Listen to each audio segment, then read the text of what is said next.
No vídeo de hoje falaremos sobre módulos fotovoltaicos, monocristalino ou policristalino. Qual a melhor dessas duas tecnologias para o Brasil? Vocês verão também ao longo do vídeo que cada afirmação foi baseada em pesquisa científica, reforçando o caráter técnico e educacional.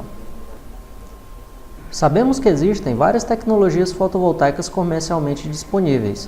Dentre elas, podemos citar as tecnologias de silício cristalino fotovoltaico, onde se enquadram o silício monocristalino e o silício policristalino. Temos as tecnologias de filme fino, onde se enquadram o silício amorfo, silício microcristalino, seleneto de cobre, índio e galho e o telureto de cádmio. Temos também as tecnologias de células solares sensibilizadas por corantes e outras tecnologias que são comercializadas ou estão em desenvolvimento. Mas se existem várias tecnologias comercialmente disponíveis, por que falar somente dos módulos fotovoltaicos mono e policristalino?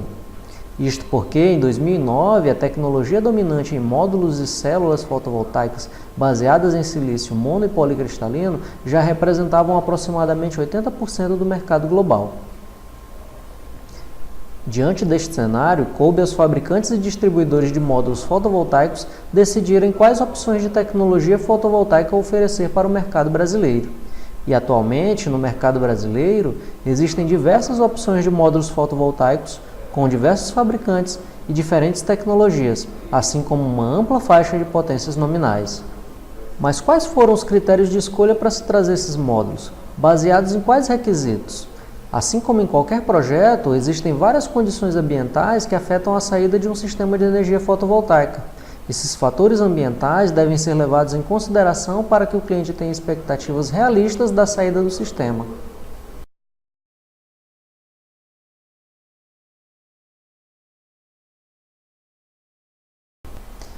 Aqui temos duas folhas de dados. À esquerda, a folha de dados para um conjunto de módulos policristalinos e à direita, a folha de dados para um conjunto de módulos monocristalinos, todos de um mesmo fabricante e quantidade de células por módulo. Os módulos foram classificados de acordo com a sua potência nominal máxima, sob condições de teste padrão STC, que consideram uma irradiância de 1000 watts por metro quadrado, massa absoluta do ar de 1,5 e temperatura da célula a 25 graus Celsius. Observem que os parâmetros elétricos em ambos os módulos, sob condições de teste padrão, variam muito pouco entre si. Além disso, as eficiências dos módulos de mesma potência são iguais. Contudo, basta sair das condições de teste padrão para que esses parâmetros se alterem de modo significativo. Observem que a potência nominal máxima foi reduzida. Os módulos de 290 Wp policristalino passam a ter uma potência nominal máxima de 214 watts, e os módulos monocristalino de 290 Wp passam a ter uma potência nominal máxima de 213 watts. Esses parâmetros foram levantados nas condições de temperatura de operação nominal dos módulos, irradiância de 800 watts por metro quadrado, massa absoluta do ar de 1,5, temperatura ambiente de 20 graus Celsius e velocidade do ar de 1 metro por segundo. Observem que ambos os módulos foram caracterizados com base em 3 coeficientes de temperatura. O primeiro relacionado diretamente com a potência do módulo, o segundo com a tensão de circuito aberto e o terceiro com a corrente de curto-circuito. A temperatura de operação nominal dos módulos é de 43, mais ou menos 2 graus Celsius. Portanto, a partir da própria folha de dados do equipamento, fica claro que a temperatura do módulo é um parâmetro que tem grande influência no comportamento de um sistema fotovoltaico, uma vez que ela modifica a eficiência do sistema e a energia de saída. Além disso, os parâmetros atmosféricos, tais como nível de irradiância, temperatura ambiente, velocidade do vento, sujeira, poeira e as condições particulares da instalação também têm influência.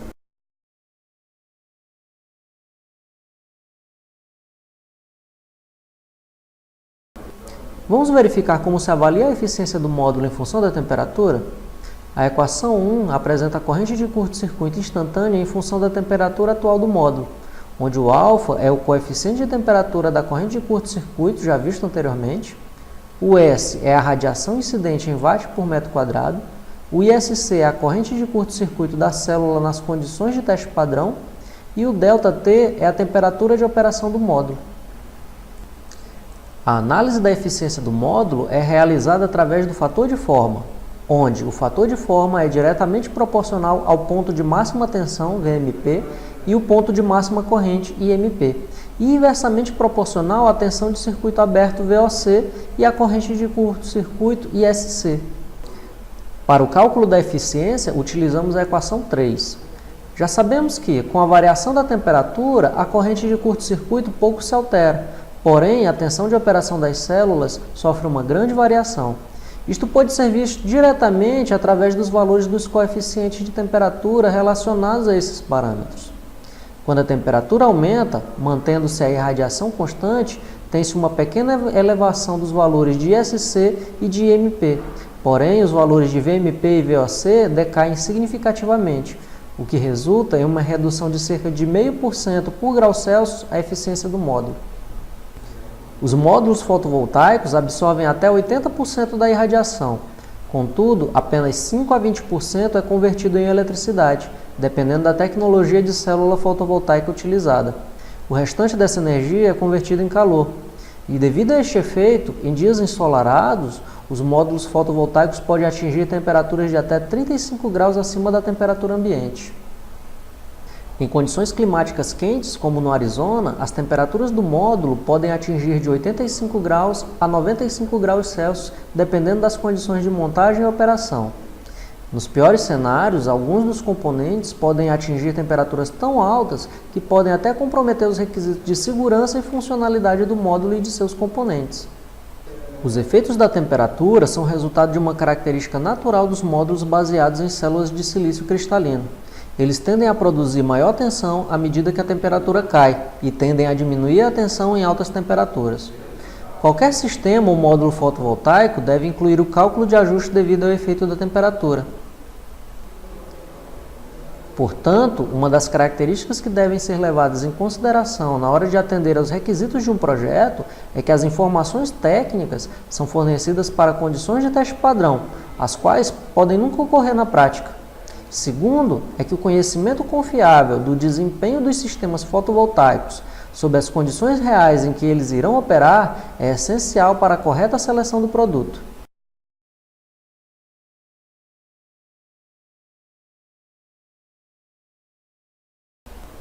Pois bem, já vimos o que acontece em campo e a explicação dessas ocorrências térmicas com base em modelos matemáticos.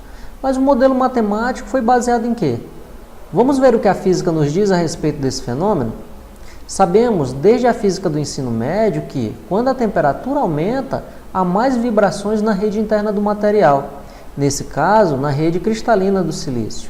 Alguns elétrons perdem sua energia por meio de interações com essas vibrações, em vez de contribuírem para a corrente elétrica.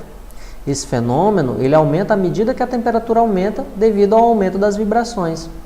Então, quantificamos esse fenômeno usando o coeficiente de temperatura, que nos diz quanta potência é perdida para cada aumento de 1 grau Celsius. Continuando, um dos parâmetros mais importantes do material em relação a esse fenômeno é a ordem dos átomos na rede cristalina. Os materiais monocristalinos são assim caracterizados por terem uma perfeita ordem recorrente e, portanto, têm as maiores vibrações e maior sensibilidade à temperatura. Já os materiais policristalinos têm apenas ordens recorrentes curtas, portanto, têm uma sensibilidade moderada à temperatura. Vemos aqui alguns exemplos de redes policristalinas. Observem que existem pequenas ordens recorrentes de redes cristalinas. Cada grão de cristal é limitado por fronteiras. As fronteiras entre os grãos evidenciam o ângulo de desalinhamento de cada rede cristalina, cada grão vizinho. É possível observar também que cada grão tem apenas uma ordem recorrente. Se fosse um material monocristalino, não existiriam desalinhamentos na rede cristalina e veríamos apenas uma ordem recorrente. Vamos voltar a falar novamente dos coeficientes de temperatura. A média dos coeficientes de temperatura em módulos de silício monocristalino é de cerca de menos 0,446% por grau Celsius. E a média dos coeficientes de temperatura em módulos de silício policristalino é de cerca de menos 0,387% por grau Celsius. O efeito dessas diferenças é muito importante em países quentes, como o Brasil, pois, como já falamos, uma célula fotovoltaica sob o sol estará bem mais quente do que a temperatura ambiente.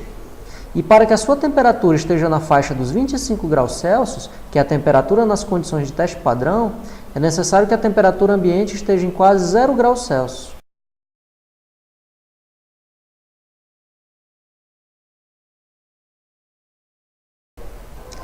Dada toda essa explicação, vamos interpretar o que ocorre com os parâmetros elétricos do módulo de silício policristalino da folha de dados mostrada anteriormente. Nas condições de teste padrão, temos uma potência máxima de 290 watts, uma tensão de circuito aberto de 38,5 volts e uma corrente de curto-circuito de 9,72 amperes. Os coeficientes de temperatura do módulo são γ, que é o coeficiente de temperatura relacionado à potência máxima do módulo, e é igual a menos 0,39% por grau Celsius, beta, que é o coeficiente de temperatura relacionado à tensão de circuito aberto, e é igual a menos 0,29% por grau Celsius, e alfa, que é o coeficiente de temperatura relacionado à corrente de curto-circuito, é igual a 0,05% por grau Celsius. Isso significa que, para cada grau Celsius que a temperatura do módulo estiver acima de 25 graus Celsius, a potência máxima do módulo cairá a 0,39%. Para cada grau acima dos 25 graus Celsius, a tensão de circuito aberto cairá para 0,29% e a corrente de curto-circuito aumentará em 0,05% para cada grau acima dos 25 graus Celsius. Agora vamos supor a compra de dois módulos semelhantes de 100 watt-pico. Um deles será de silício monocristalino e o outro será de silício policristalino. Vamos considerar o coeficiente de temperatura do módulo monocristalino igual a 0,5 e o coeficiente de temperatura do módulo policristalino igual a 0,4. Em laboratório, quando a temperatura das células forem de 25 graus, ambos produzirão 100 watts. Entretanto, em campo, no meio do verão, a temperatura da célula atingirá por volta de 65 graus.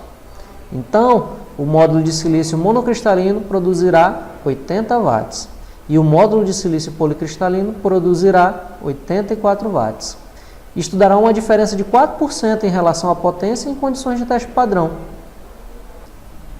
Portanto, com base nas verificações práticas dos fenômenos aqui apresentados, modelo matemático e na física envolvida, podemos tirar as seguintes conclusões a respeito do tema abordado.